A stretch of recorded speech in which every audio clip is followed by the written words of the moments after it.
Alright, today we're going to get back to educational content. I feel like our games lately have been very educational, if that education is watching Sprout be in pain, as he's losing games in very horrible ways. Hopefully, we're going to be educational in different ways this time, because we are doing a beginner series again, and we're helping another beginner level player. So, let's go ahead and start reviewing some games of theirs, and we will see what we can learn from them.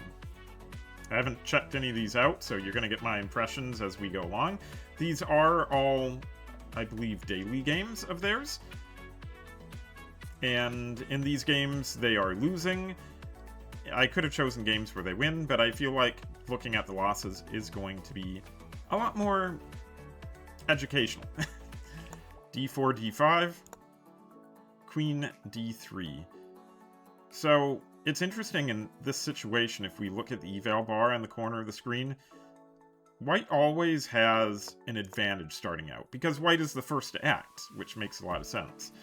White is first to act, and black is usually at a higher level, at least, at an intermediate advanced level. Black is trying to fight for equality. After this move, white loses the advantage.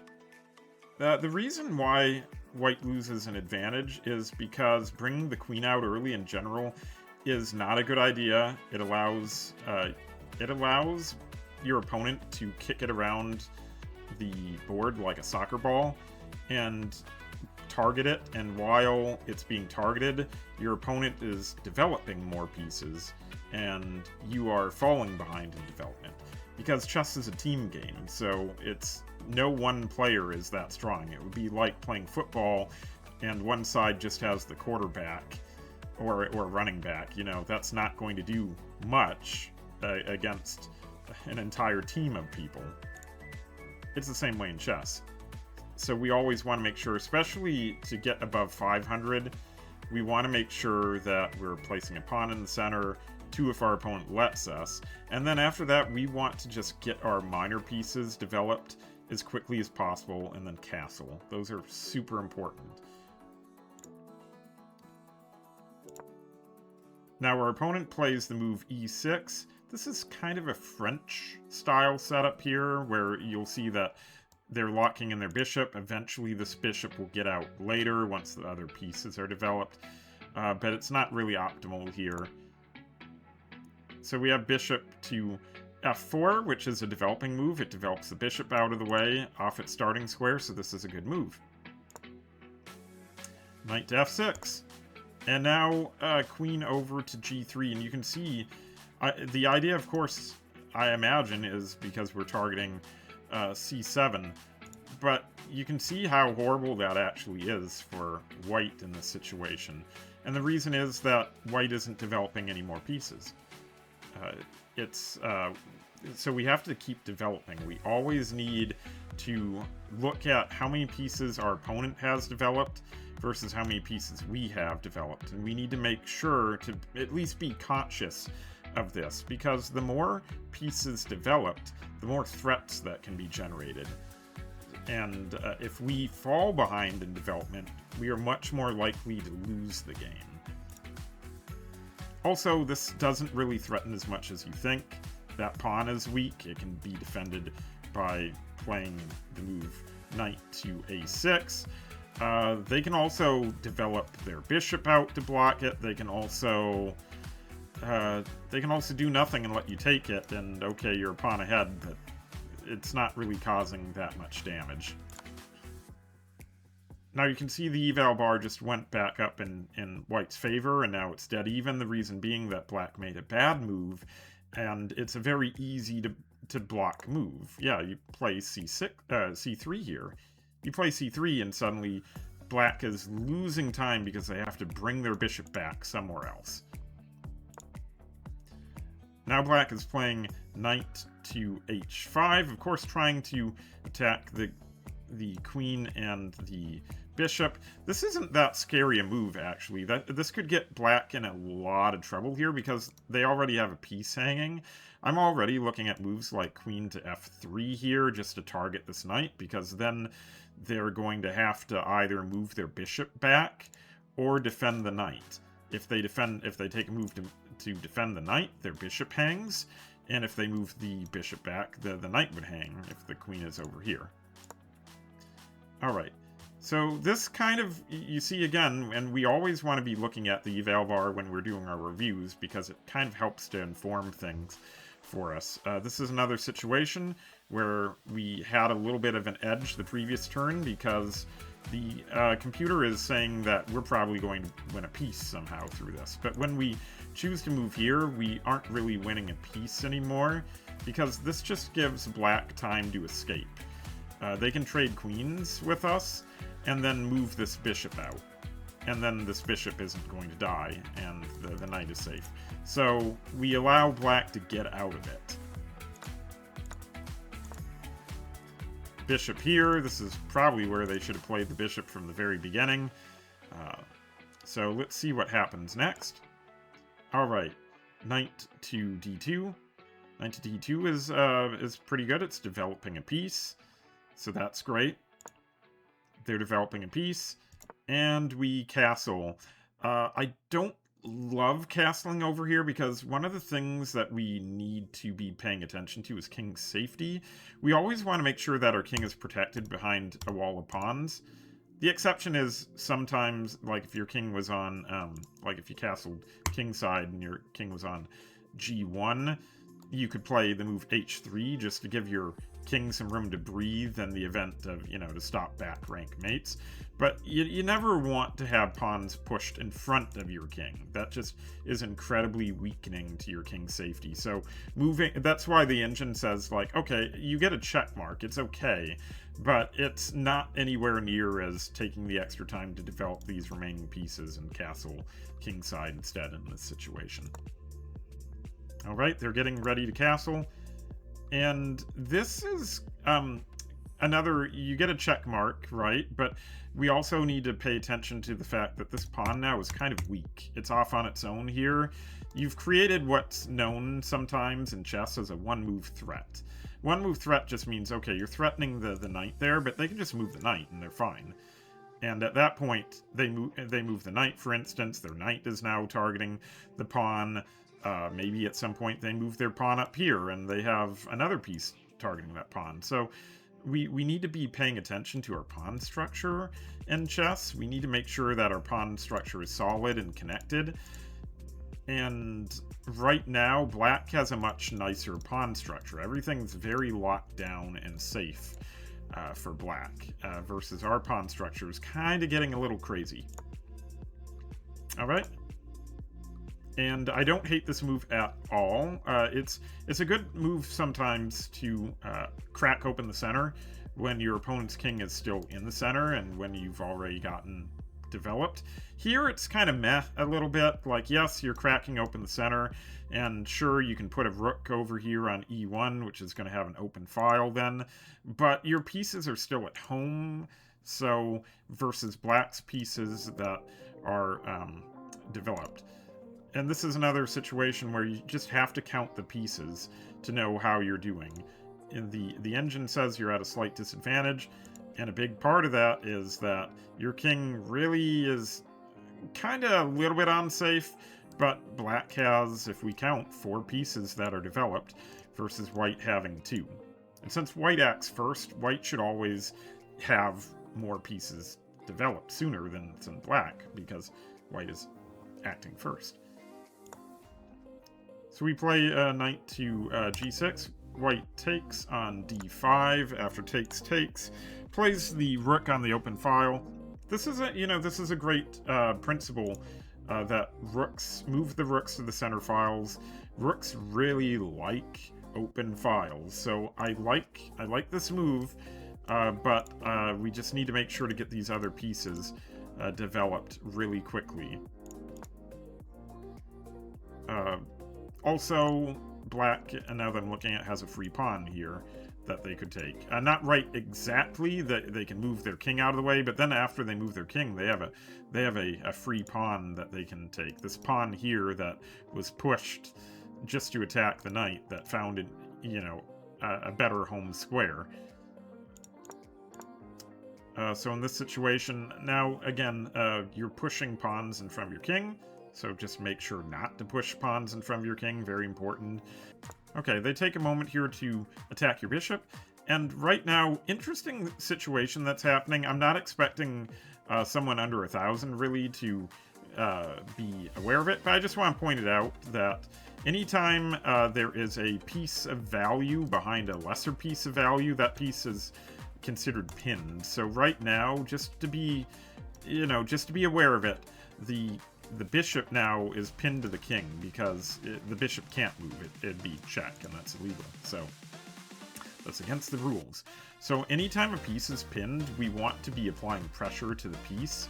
In this type of situation, we can actually take right here on d5, because now we're threatening the knight and the bishop. And the bishop, like I said, it can't take because of this pin that it's on. So we want to make sure that we are being aware of pins, and anytime we see a piece that is pinned to a more valuable piece behind it, we want to be taking advantage of that. And oftentimes we can win that piece by a pawn move like this. Instead, we pull the bishop back. This also makes it so we are no longer pinning the king. So we don't have that tactic anymore. Fianchettoing the bishop over to g2. This is hanging, and this is looking kind of scary, especially now, because now it only has one defender, because you removed one of the defenders of it. So this looks really scary for white in this situation. And this is just a completely horrible move from your opponent, completely getting white off the hook.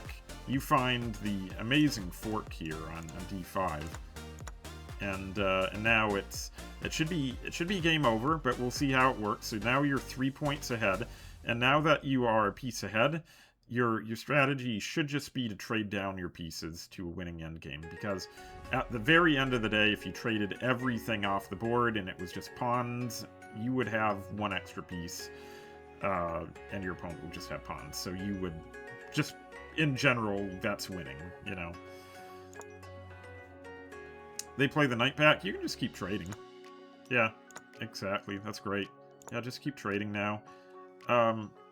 Playing the pawn up, it's another one of these develops. It's a one-move threat type of situation. You know, king safety again. I've already said it. I don't need to keep saying it, but this pawn being up here, this pawn is all on its own here, so it's called an isolated pawn. Isolated pawns in general are pretty bad. If you don't have your pawns defended by other pawns, it just means that it can be a target. So now they can kind of try to target that pawn. Also, yeah, so they're setting up anytime, you know, a rook is on a rook or a queen or anything, or even a bishop, if your king is kind of in line with it, that's sort of setting up danger zones right there where you maybe want to get your king out of the way. Okay. They finally take the free pawn over there. You're still completely ahead, but we want to keep looking for pieces to trade. Alright. That wasn't really needed, I feel like, because these pieces defend themselves. Probably would have been better in the situation. Maybe you could have threatened the knight here with your rook. Yeah, but let's see. So now your rook is a little bit passive, not really doing anything threatening. Okay, so we need to go somewhere with our king. Where are we going with the king? King off to the side, that's fine. It's an end game, sort of. I mean, the queens are off the board, so overall, bringing your king forward is not a bad idea. Okay, and unfortunately, this is just mate in one. So yeah, we have the bishop over there. We've got basically the king right now has 0 squares that are like, this is the only square that's safe in. because the rook takes away this file. The king can't move forward at all. The bishop covers this, so this is just checkmate. So, yeah, and your opponent finds it. So the big takeaway in that game is just that your king had 0 king safety. So if you hadn't moved this pawn here in front of the king would have been totally safe over here. And then you would have just been able to mop things up and trade down into a winning endgame. Alright, let's take a look at one more game. And I'm happy to take a look at more games, by the way, after this too. This is just what I'm going to do right now. And if this is valuable to you and if you appreciate it, I'm happy to review some more games or give you some more advice. But let's take a look at this game. All right, this is another one where you have the white pieces, d4, d5. You get a knight developed right away. So you f3. This is really good. They develop a knight as well. We're getting our bishop developed. I kind of like the bishop here a little bit better. Maybe applying some pressure over there. Maybe it could join forces later on with some other pieces. I find personally that bishops pinning the knights here, it's really only good when it's a pin. So, for instance, if black had had played e6 or e5 or something like that, and then there would be a pin on the queen, then this would be a little bit more valuable having the bishop here. So in this situation, they're playing h6. You play back to h4, and they play g5. Okay, they play g5, and you play over here. So in this situation, you still end up on this diagonal, which I was kind of saying might have been a good diagonal to start off on. And the drawback of what you've done is that you've allowed your opponent to eat up more space here on the king side, right? It's great, like, if black ends up castling into this later on, then that's kind of not very safe for their king. They've already made some vulnerabilities here that you could take advantage of, but they can just castle queenside where their pawn structure is fine, and they can be great. And you basically allowed your bishop to be kicked around the board and allowed them to get some extra moves in on you, because while you put your bishop on this diagonal, they got 2 free moves. Alright. They keep pushing. That's not great for them at all. This is a common problem sometimes. I mean, these are defended. They're, defending each other right now. So kind of overextending it at that point. Plus then it gives you this back if you want it. And it's a 1-move threat on your knight, and your knight would really like to be on e5 right now. I say that because it's at the moment, kind of an outpost square, meaning it's on their side of the board, and it can't be easily kicked away by any pawns. They'd have to, they could eventually kick it out with, like, moving the f-pawn, but as we've discussed, that can be really, that can be really weakening, and also then they're still going to spend 2 moves just to try to kick away your knight. So, alright, so here, yeah, you move the knight here. This is a great place for your knight. It's applying pressure on your opponent's side of the board. It's applying pressure to the already, weak sort of f7 pawn. It's applying pressure to this pawn that your opponent pushed a little bit too far up the board. Granted, this pawn is well defended right now, but that can always, change later on. It's just a really good square for your knight. Your opponent says, hey, that looked like fun. I will do the same thing. Let's see what you do. Okay, you move your bishop. Now, in this situation, it might not be too bad to, if they wanted it, like, let's say, instead of moving the bishop, you choose to develop more pieces. I don't know if I like this right here. It might be a move. Otherwise, maybe try to do something to develop this bishop over here. Either way, let's just say we put the knight here. It's still a fine move. You're basically saying, okay, I don't care. I'm just going to keep developing. I have 3 pieces developed. You have 1 piece developed. What are you going to do? If they end up taking, you end up retaking with the h-pawn, and suddenly your rook is very active. And yeah, your rook is really active. They are going to have to defend this pawn now, and you can end up castling queenside, and yeah, you basically just, your opponent helps you activate another piece. So even though they took off one of the pieces off the board, suddenly you have 3 pieces that have been activated, and black doesn't have any pieces. And the more pieces that are active, the more threats you can generate, so, or vice versa, if your opponent beats you in development, same thing, more threats they can generate. Let's go back to actually what happened, though. So you played bishop to h4. This loses a little bit of time because you're still not developing anything, and they're able to attack, which forces you to move again. It ends up being a little bit weakening on this diagonal. A little scary for like if you were able to get your queen over here. That's a little scary. You don't really love it for your opponent. But more so right now, it's just your opponent is making threats. Might not be the greatest threats ever, but they're still forcing you to not do what you want to do, but instead to like do what they want to do. So instead of developing more pieces and getting more active, you have to spend the time to move your pieces. All right, so you go ahead and you play your knight there. I imagine the only thing your opponent can do is play rook to g8.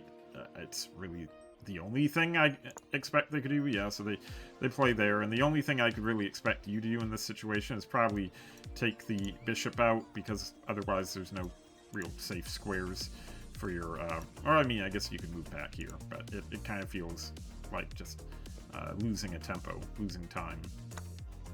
Alright, so you take, they should take back with their rook so that they can still castle safely on the queen side at some later point, but instead they say, no, I don't want king safety. King safety's for dummies, and they just move their king off into this really horrible looking region over here. Now, the advantage that they have, that your opponent has, that you have to be aware of, is that their rook could potentially get really active here. If this pawn keeps being pushed up the board and then they have an open file here for the rook, that could be really a monster rook. So we have to pay attention to that going forward. And the best way to deal with this is just to get pieces developed, because at this point we've fallen behind in our development. Black has 2 pieces developed, we have 1 piece developed. We need to pay attention to that. But instead, we're not developing a piece. At this point, this is really scary, because we basically, in doing this move, we give black everything they really want. After a take situation like this, you can't retake with the rook, of course, because of this bishop eyeing it, so you have to retake like this, and suddenly black's rook is completely active on this file. And suddenly it's starting to get really dangerous for white, and really quite a lot better for black here. So you have to kind of, you know, watch out for that. And we're still falling behind in development. Alright, this is a mistake. The reason why bishop here is a mistake is it's pretty much doing two moves what they could have done in 1. For instance, in the situation here where white takes, and then, I don't know, the bishop takes, which is fine, but it also is something that took, you know, they could have, if they left their bishop here and that exchange happened, they would have just done that, you know, in 1 move instead of moving the bishop to f5 first, then moving it to, so they basically lost time. It was 2 moves, what could have been done in 1 if they planned it out a little bit better. Alright, so you play f3 here. Very weakening right now because your king is still in the center of the board.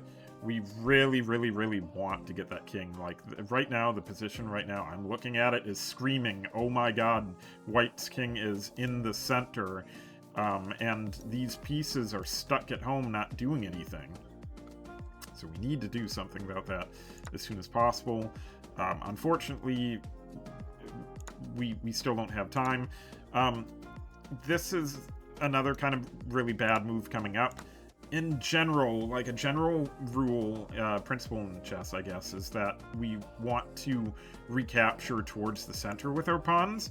However, each principle does have certain situations where you want to go against the principle, and this is one of them right here.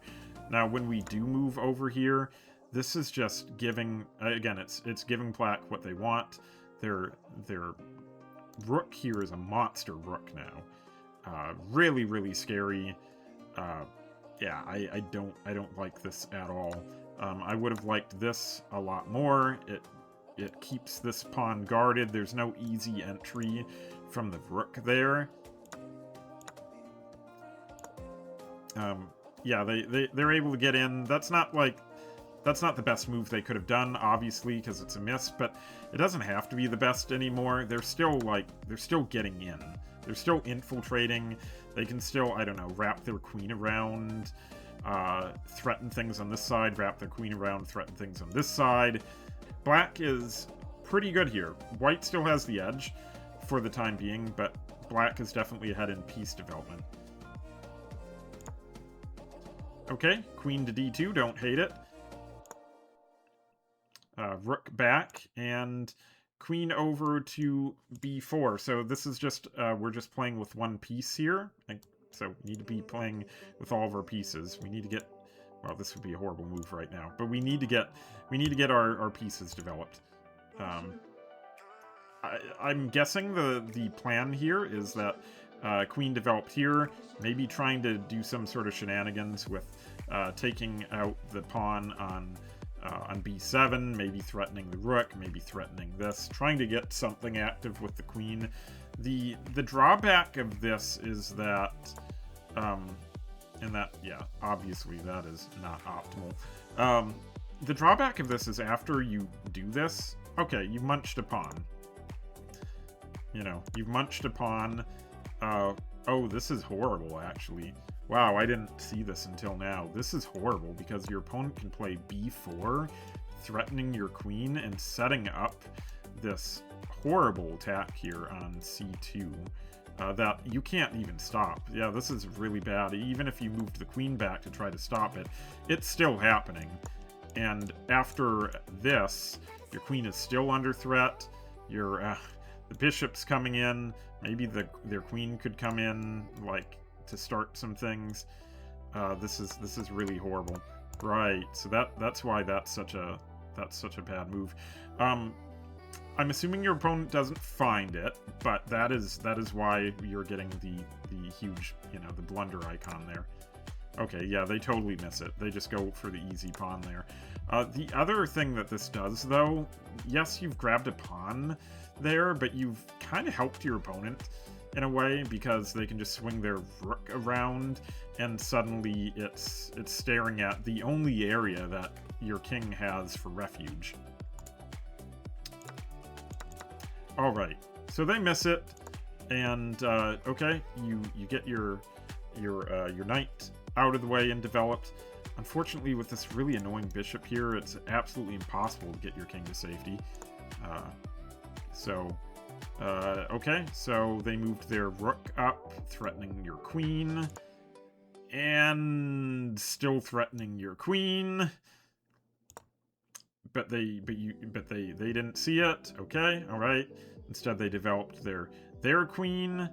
Okay, and now you're threatening this, and still the rook is threatening your queen. And they still didn't. Wow, they still missed it. Okay, so they're threatening your queen, even though your queen was already dead to rights. Okay, and now you take, but the queen is gone. And all right. Okay, so I think I've seen enough to give some pointers. My first pointer is on my Sprout system here, for 100 to 500 rated players, is making sure to get minor pieces off the starting squares and castle ASAP. If we look at the games that we followed, I mean, this is, by the way, we're only halfway through the game now, but halfway through the game is still 21 moves. You really need to prioritize being castled by move 10. As a even under 1,000 rated player, I would say, you know, up to 1,000 rating, you want to be castled by move 10. A lot of these situations that developed for you that we saw were because your opponent has outpaced you in their development. You know, they have more pieces out than you, because you've been, you know, playing with less pieces. And in this game, you were spending a lot of time doing pawn moves, but again, you weren't developing those pieces and prioritizing development and king safety. In the other game that we watched, the first game that I reviewed, you pushed the pawn in front of your castled king, and we saw that eventually, because you castled queenside and your king was on c1, eventually that pawn was gobbled up and there was an open file on your king. So those are my main takeaways so far. My main takeaways are: make sure to pay attention to piece development. Always count how many pieces you've developed compared to how many pieces your opponent has developed, and make sure to castle by move 10. And then beyond that, just make sure that every time your opponent makes a move, before you move, you want to be doing a blunder check. So you want to be checking to make sure that you're not blundering any pieces, but you also want to make sure before making a move that your opponent hasn't blundered any pieces. And if they have, make sure to snatch up the free piece. Because these games all came from daily games, so in theory you should have all the time you need to be looking for, you know, you shouldn't be running into time trouble where you don't have the time to do these blunder checks before each move. So yeah, I think those will really help. Feel free to get back to me either in the comments here or on chess.com. Let me know if this helped, and good luck in your chess development.